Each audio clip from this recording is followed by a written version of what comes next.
रुक जाइए भक्तों, क्या आप भी हर तरफ से हार चुके हैं? तो रुकिए, क्योंकि हारे का सहारा अब आपकी सुनने वाला है।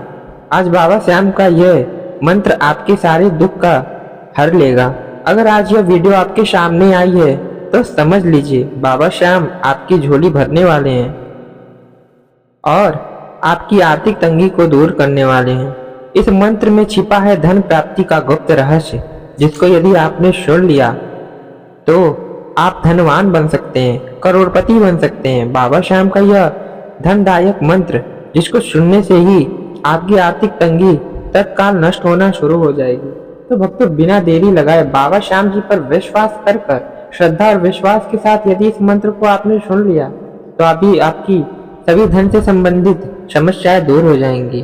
तो चलिए भक्तों, धन की सभी समस्याओं को दूर करने के लिए बाबा श्याम जी का यह गुप्त और चमत्कारी मंत्र को हम पूरा सुनते हैं। भक्तों, मंत्र को 108 की संख्या में सुने और कमेंट बॉक्स में जय श्री श्याम लिखना ना भूलें और चैनल को सब्सक्राइब जरूर से जरूर कर लें। ओम नमो धनदाय स्वाहा, श्री श्याम देवाय नमः। ओम नमो धनदाय स्वाहा, श्री श्याम देवाय नमः। ओम नमो धनदाय स्वाहा, श्री श्याम देवाय नमः। ओम नमो धनदाय स्वाहा, श्री श्याम देवाय नमः। ओम नमो धनदाय स्वाहा, श्री श्याम देवाय नमः। ओम नमो धनदाय स्वाहा, श्री श्याम देवाय नमः। ओम नमो धनदाय स्वाहा, श्री श्याम देवाय नमः। ओम नमो धनदाय स्वाहा, श्री श्याम देवाय नमः। ओम नमो धनदाय स्वाहा, श्री श्याम देवाय नमः। ओम नमो धनदाय स्वाहा, श्री श्याम देवाय नमः। ओम नमो धनदाय स्वाहा, श्री श्याम देवाय नमः। ओम नमो धनदाय स्वाहा, श्री श्याम देवाय नमः। ओम नमो धनदाय स्वाहा, श्री श्याम देवाय नमः। ओम नमो धनदाय स्वाहा, श्री श्याम देवाय नमः। ओम नमो धनदाय स्वाहा, श्री श्याम देवाय नमः। ओम नमो धनदाय स्वाहा, श्री श्याम देवाय नमः। ओम नमो धनदाय स्वाहा, श्री श्याम देवाय नमः। ओम नमो धनदाय स्वाहा, श्री श्याम देवाय नमः। ओम नमो धनदाय स्वाहा, श्री श्याम देवाय नमः। ओम नमो धनदाय स्वाहा, श्री श्याम देवाय नमः। ओम नमो धनदाय स्वाहा, श्री श्याम देवाय नमः। ओम नमो धनदाय स्वाहा, श्री श्याम देवाय नमः। ओम नमो धनदाय स्वाहा, श्री श्याम देवाय नमः। ओम नमो धनदाय स्वाहा, श्री श्याम देवाय नमः। ओम नमो धनदाय स्वाहा, श्री श्याम देवाय नमः। ओम नमो धनदाय स्वाहा, श्री श्याम देवाय नमः। ओम नमो धनदाय स्वाहा, श्री श्याम देवाय नमः। ओम नमो धनदाय स्वाहा, श्री श्याम देवाय नमः। ओम नमो धनदाय स्वाहा, श्री श्याम देवाय नमः। ओम नमो धनदाय स्वाहा, श्री श्याम देवाय नमः। ओम नमो धनदाय स्वाहा, श्री श्याम देवाय नमः। ओम नमो धनदाय स्वाहा, श्री श्याम देवाय नमः। ओम नमो